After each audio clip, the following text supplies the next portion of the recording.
qui a écrit une des préfaces de notre livre, nous a fait l'amitié de venir à cette soirée.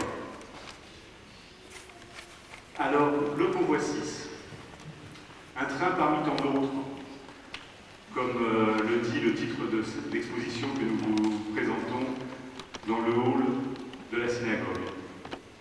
À la fois un train qui est très banal parmi les plus de 80 convois qui ont constitué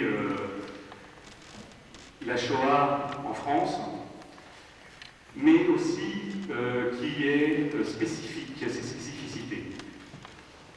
Par exemple, la date, le 17 juillet,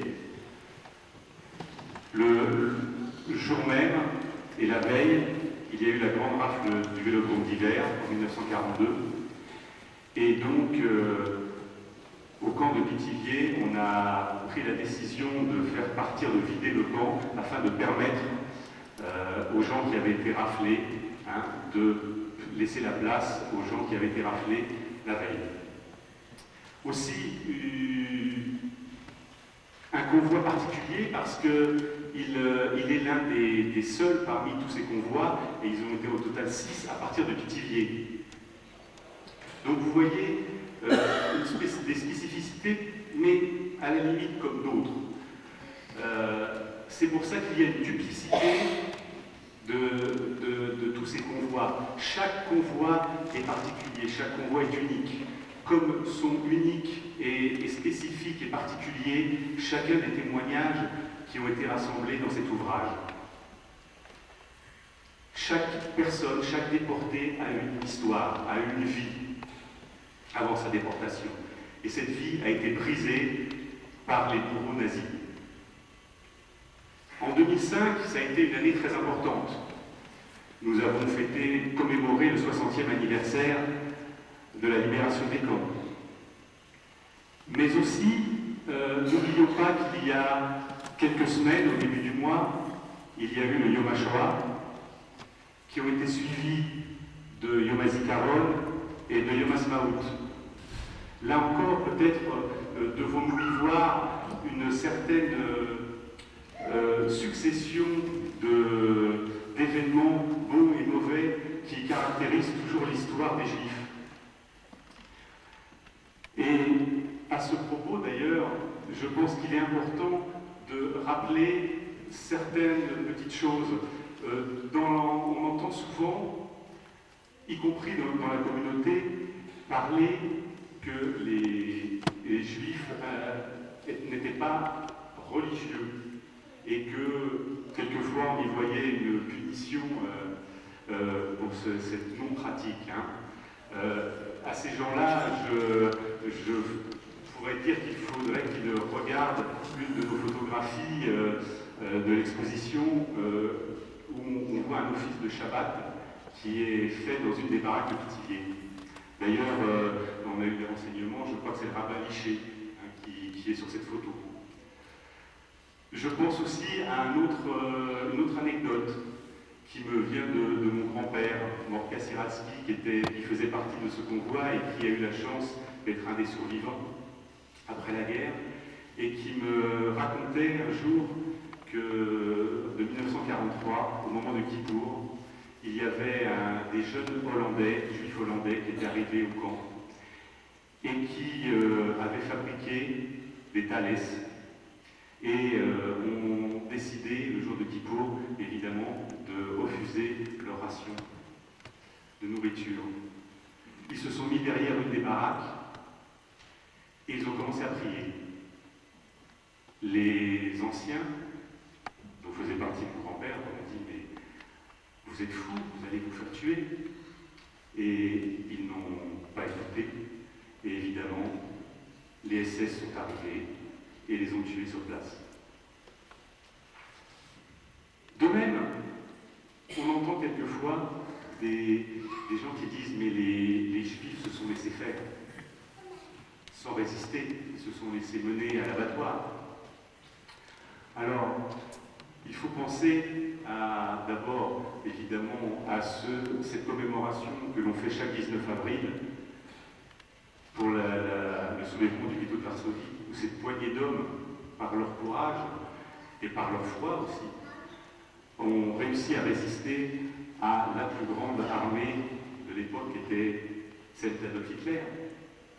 Mais en allant plus loin, peut-être faut-il penser aussi à chacun de ces déportés, à chacun de ces hommes qui ont eu le courage de regarder leur bourreau dans les yeux, qui ont eu le courage, pour certains, de se mettre à prier derrière une baraque, à allumer une bougie, et tout simplement d'aider son prochain, le soulever de terre alors qu'il chutait, enfin bref, être des êtres humains, ce que les bourreaux nazis essayaient de rendre des bêtes.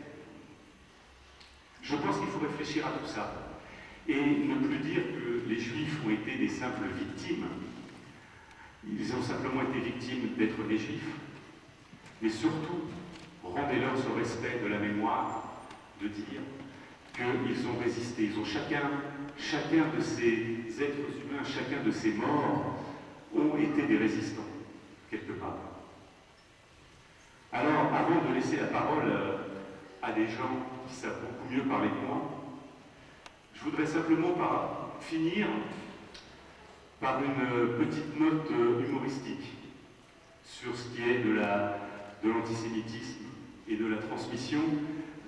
J'entendais la semaine dernière un comique juif, Omar Sisley, qui a sorti cette très jolie phrase, pleine d'humour, en disant que quand il parlait avec des gens de la communauté juive, il était toujours très inquiet parce qu'il entendait parler de l'antisémitisme, qu'on traitait les enfants de juifs, qu'on reniait la Shoah, et que la situation en France était dramatique. Et il disait, je préfère nettement parler avec nos amis antisémites, parce que tout est beaucoup plus optimiste, puisque les Juifs ont l'argent, ils sont dans le cinéma et la télévision. Donc voilà, je pense qu'il faut réfléchir et méditer à toutes ces choses. Je vais maintenant laisser la parole à notre ami Maître Serge Klarsfeld.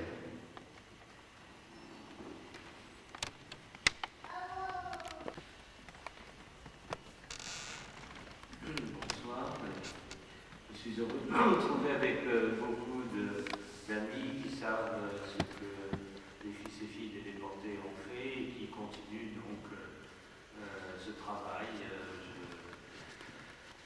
J'ai toujours été d'une certaine façon appitivié à Baudelaire-Rolland, à Drancy, toujours lié à ces camps, à ces antichambres de la mort, parce que vous savez qu'il y a déjà 28 ans, j'ai 27 ans que j'ai publié le mémorial de la déportation des Juifs de France, donc les noms de vos parents, de vos grands-parents, de vos oncles, de vos sœurs parfois, ou de vos mères, ils me sont familiers déjà depuis donc 3 décennies, et je vis avec eux depuis si longtemps que, comment dire, j'ai l'impression d'être un peu avec je dirais derrière moi, un berger avec derrière moi 76 000 âmes qui tiennent à moi, et c'est pour ça que je suis très heureux d'être là ce soir, parce que cela montre que le travail a été fertile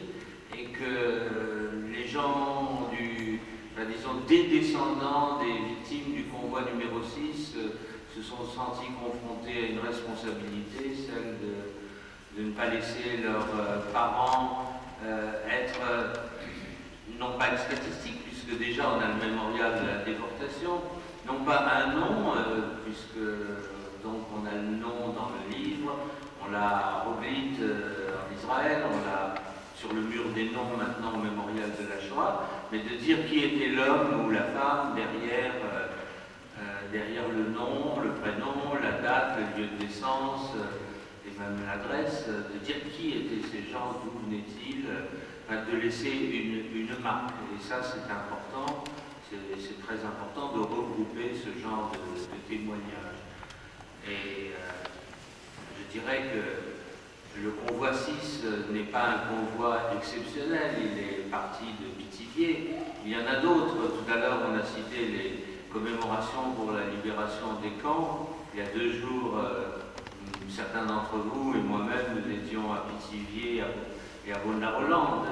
De Pithiviers et de Beaune-la-Rolande sont partis 6 convois pour Pithiviers, 2 pour Beaune-la-Rolande, le 4, le 6, le 13, le 14, le 15, le 16, le 35, Pithiviers, puis le 5 et le 15 de Beaune-la-Rolande. Mais nous, les fils et filles, nous avons organisé une cérémonie pour chacun de ces convois, chacun des 80 convois qui ont quitté la France, pour la commémoration, non pas de la libération, parce que on a libéré les camps, c'est bien cela, on a libéré les camps, mais on a libéré très peu de déportés dans les camps. Donc la commémoration importante pour nous, c'était surtout la commémoration de la déportation. C'est pourquoi, pour chacun de ces convois, des 8 convois des camps du Loiret, nous sommes allés par, je dirais, un soleil brûlant la plupart du temps. Et nous avons non seulement rappelé l'histoire de chacun des convois, mais aussi rappelé les noms de chacun des disparus. Des cérémonies qui duraient, certains d'entre eux étaient là, qui duraient à peu près 3 heures, 2 heures et demie, 3 heures. Et c'est ainsi qu'on a commémoré tout au long du 27 mars 2002 jusqu'au 18 août 2004, nous avons commémoré les 80 convois qui sont partis de France. Donc aucun convoi n'est exceptionnel, aucun déporté n'est véritablement, je dirais, exceptionnel. Il y a des convois qui sont partis pour une destination autre qu'Auschwitz, celui le 6, le vôtre, est parti pour Auschwitz. Il y a des convois comme le convoi 73, qui a été votre prédécesseur dans la façon et la mission de rassembler les personnalités de ceux qui ont été déportés par ce convoi 73. Le convoi 73 est parti vers les États baltes, vers la Lituanie et vers l'Estonie. Et ils ont péri là-bas, au nord de l'Europe et non pas à l'est ou au centre de l'Europe. 4 convois, les numéros 50, 51, 52, 53 sont partis, non pas pour Auschwitz, mais pour le camp d'extermination de Sobibor. Et le convoi 52 par exemple, aucun survivant, 1 millier de déportés, aucun survivant, parce qu'ils ont tous été assassinés à Sobibor. Et les quelques survivants qui sont revenus, il est revenu 11 survivants sur 4000 de ces 4 convois. Eh bien, et c'est parce qu'ils ont été, à l'arrivée à Sobibor, ils ont été dirigés sur le camp de Majdanek pour effectuer des travaux, un groupe, disons, quelques dizaines de personnes, et 11 ont survécu en définitive sur 4000 qui ont été déportés. Puis chaque convoi a une constitution différente. Les gens viennent de camps différents, de régions de la France différentes, les âges sont différents, les nationalités sont différentes. Donc chaque convoi, au fond, pourrait connaître le même sort que celui du numéro 6, c'est-à-dire faire l'objet d'une étude particulière sur ceux qui ont été déportés par ce convoi. Donc ce qui est exceptionnel, ce n'est pas le convoi. Ce qui est exceptionnel, c'est d'écrire l'histoire de ceux qui ont été déportés par ce convoi.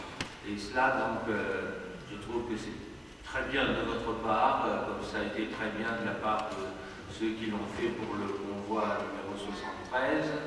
Et nous, les fils et filles, nous écrivons les ouvrages de référence et nous faisons aussi ce qu'il faut faire pour que tout cela soit connu et pour qu'il y ait une sorte de solidarité par rapport aux déportés. Nous avons fait le premier pèlerinage à Auschwitz en avion, en un seul jour. On a tracé la voie en 1981, on a fait le train de la mémoire, on a fait juger ceux qui ont commis ces déportations. On a fait juger Heinrich Todt, qui présidait à la déportation des enfants, qui venait à Pithiviers assez souvent et qui rédigeait le telex de départ de Pithiviers. On l'a fait juger et condamné en 1980. Il était, quand on l'avait retrouvé, avocat et bourgmestre de sa ville, en Bavière.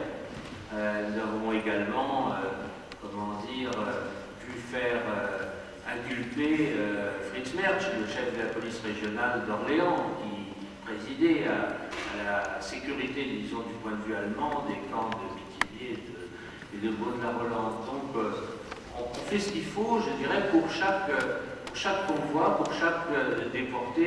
Et vous savez qu'on l'a fait en particulier pour les 11 400 enfants qui ont été déportés de France et à qui on a voulu donner une mémoire vivante. Et la mémoire vivante, on ne pouvait la donner que si on indiquait l'adresse d'arrestation, parce que cette adresse permet à ceux qui vivent dans la même ville de rendre hommage à ces enfants qui ont disparu et qui ont été, je dirais, les derniers enfants tués en France massivement, tués en partant de la France massivement parce qu'ils étaient juifs, et ça permet de mieux faire comprendre ce qu'est le racisme, l'antisémitisme. Et vous savez que depuis qu'on a publié en 1994 le mémorial des enfants juifs déportés de France, et puis on a continué avec des additifs, on en est au 7e maintenant. On a publié 3500 photos de ces enfants, et tous les enfants ont une adresse, ce qui permet dans chaque ville, dans chaque grande ville, petite ville, rue de Paris, ou quartier de Paris, village de France où ça a eu lieu, ça permet d'honorer la mémoire. Il y a des centaines de plaques qui ont été posées, qui continuent à être posées, pas seulement à Paris, mais dans toute la France, à travers tout le territoire. Et c'est ainsi qu'on rend une mémoire vivante. Et nous sommes passés dans toutes les archives départementales pour pouvoir réunir ces informations, pour trouver, identifier chaque enfant précisément. Et également, nous avons pu rassembler à peu près 7000 actes de naissance de ces enfants, ce qui nous permet d'avoir maintenant l'orthographe précise pour les parents. Et nous pouvons donc, nous allons prochainement publier un mémorial de la déportation des Juifs de France, comme le premier, convoi par convoi et par liste alphabétique, avec un index général, mais nous allons donner pour chaque personne, pour chaque déporté, pour chaque fusillé ou mort dans les camps, nous allons donner l'adresse d'arrestation qui permettra donc, comme pour les enfants, de rendre la mémoire beaucoup plus vivante là où la tragédie s'est passée, faire en sorte que les non-juifs soient associés à la mémoire juive elle-même. Je peux vous dire d'autres.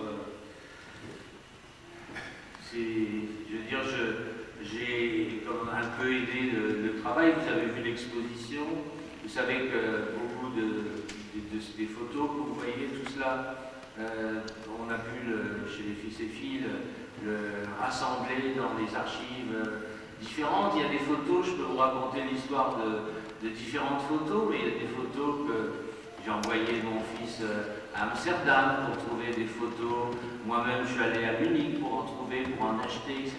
Et en les rendant publics, peu à peu, finalement, s'est formé un fonds de photos, pas seulement celle du Centre de documentation juive contemporaine, mais aussi d'autres photos venues d'ailleurs, qu'il a fallu identifier. La seule photo du Veldiv qu'on ait actuellement, eh bien, c'est moi qui l'ai identifié parmi des milliers de photos qui se trouvaient dans la bibliothèque historique de la ville de Paris, dans un fonds qui était le fonds de l'ancien journal Le Matin. Eh bien, j'ai pu l'identifier, et maintenant, disons, c'est la seule photo. Et à propos de photos, ce que je voudrais dire, c'est que les adultes qui étaient enfermés à Pithiviers, à Beaune-la-Rolande, au cours de l'année 41-42, du 15 mai 41 ou 14 mai 41 jusqu'au 22 juin 17 juillet, puisque le convoi numéro 6 est parti le 17 juillet, c'était des adultes. Et ils étaient dans une situation qui était la suivante. Ils étaient enfermés, mais les conditions n'étaient pas des conditions terribles. Les conditions terribles se trouvaient dans deux autres camps, à Drancy, où de août 1941 jusqu'en novembre 1941, la famine a régné, et où des dizaines de juifs sont morts littéralement de faim à Drancy, qui étaient sous le contrôle direct de la Gestapo par l'intermédiaire de la gendarmerie française.